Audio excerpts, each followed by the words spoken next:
Hello and welcome back to World 360. How did ISIS-K become the most powerful Islamic State branch? Iran has vowed revenge on Israel for allegedly bombing its consulate in Syria, but are its options limited? What's the latest on Donald Trump's vice president search? We answer these and more in today's episode. But before we get into it, there's an exciting announcement I have. We have launched ThePrint School of Journalism, an exclusive 3-month course where you can learn from India's finest award-winning journalists and even get the chance to interact with our founder editor Shekhar Gupta. It'll be a great hands-on learning experience. So do visit school.theprint.in and apply. The link is also given in the description below. Now first up, how has the Islamic State Khorasan province or the ISIS-K risen in prominence over the last few years? Recently, this terror group, which is an offshoot of ISIS, killed more than 150 Russians in a concert hall in Moscow on 22nd March.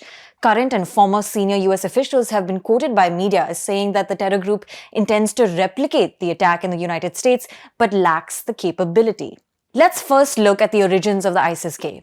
In 2015, ISIS announced the formation of the Khorasan province, or ISIS-K, a new affiliate based in Afghanistan. Like its parent group, this is a Sunni Islamist extremist branch. Khorasan historically referred to the east and the northeast of the Persian Empire. This area now encompasses parts of modern-day Iran, Central Asia, Afghanistan, and Pakistan.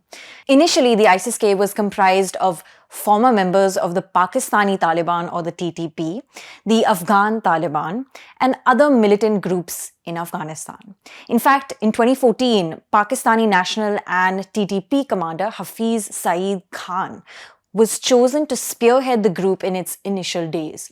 Though the situation has changed a bit in present-day Afghanistan, where the Taliban is currently in power. If you recall, during the US withdrawal of troops from Afghanistan in August 2021, which basically paved the way for the Taliban's return to power, a suicide bombing took place at Kabul International Airport. It killed 13 US service members and more than 170 Afghans. This was carried out by an ISIS-K leader who, according to the US National Security Council, was later killed by a member of the Taliban. Now, the Taliban has tried to crack down on ISIS-K throughout Afghanistan, but it seems to have only become stronger with time. According to the US think tank CSIS, the group has been responsible for nearly 100 attacks against civilians in Afghanistan and Pakistan, as well as roughly 250 clashes with the US, Afghan, and Pakistani security forces since January 2017. Since the Taliban's return to power in Afghanistan in 2021, however, ISIS-K has scaled up the volume and complexity of its attacks across Afghanistan. Between 2022 and 2023, it attacked the Pakistani and Russian embassies, hit a hotel where Chinese business executives were staying, and bombed an Air Force compound. It's also been targeting Shia neighborhoods in Afghanistan. Therefore, ISIS-K has had a hostile relationship with the Taliban, which has been trying to crack down on this group. Now, the recent attack in Russia may be in keeping with ISIS's long-running threat to strike Russia for helping the Syrian president Bashar al-Assad stay in control. For our last topic, we're looking at yet another development that has raised concerns of the Israel-Hamas war spilling into a regional conflict. Earlier this week, Iran accused Israel of bombing its its consulate in Syria, and killing its commanders. Iranian Supreme Leader Ayatollah Ali Khamenei has vowed revenge, and countries like China have condemned the deadly incident.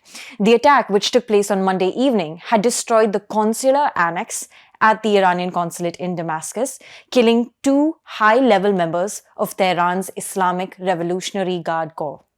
Iranian and Syrian officials blamed Israel.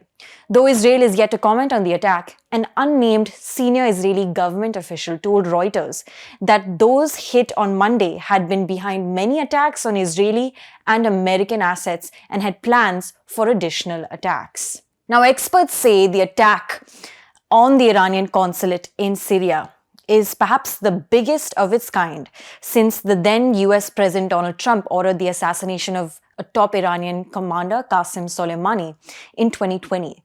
But could a response from Iran prompt its entry into a direct war with Israel and the United States? As it is, Iran is backing Hamas in Gaza, Hezbollah in Lebanon, and the Houthis in Yemen, who have attacked commercial ships in the Red Sea. On Tuesday, Iran's foreign minister said it had summoned the Swiss charge d'affaires in Tehran, who is viewed as the protector of US interests in the country. And during this summoning, an important message was relayed to the American administration, said Iran's foreign minister. The US, meanwhile, has warned Iran against attacking its forces. We will not hesitate to defend our personnel and repeat our prior warnings to Iran and its proxies not to take advantage of the situation, to resume their attacks on US personnel, said Deputy US Ambassador to the UN, Robert Wood. The US has also said it had no involvement in the reported strike against Iran's consulate in Syria, nor did it have any knowledge about it beforehand. But what options does Iran really have to exact its revenge?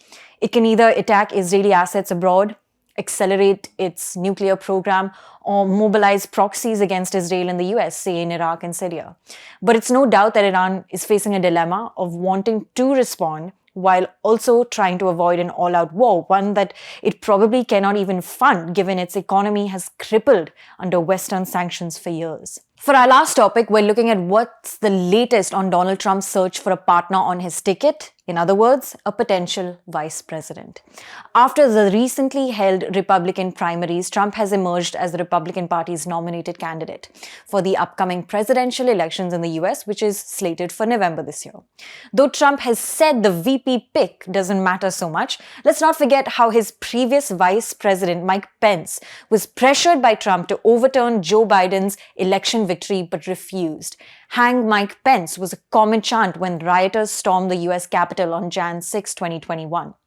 Now, various Trump advisors have told the US media that the list for Trump's VP pick is long. But Marco Rubio, a Miami-born senator from Florida who comes from a family of working-class Cuban migrants, is apparently moving up this list, according to a report by NBC.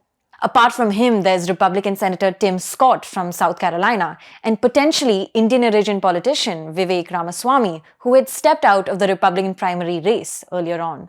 In fact, this February, during a Fox News town hall event, Trump had mentioned 6 possible choices: Ron DeSantis, Tim Scott, Ramaswamy, Byron Donalds, who is a representative from Florida, South Dakota Governor Kristi Noem, and Tulsi Gabbard. At the event, Trump was asked if these names are on his shortlist, which he said they are. Honestly, all of these people are good. They're all good. They're all solid.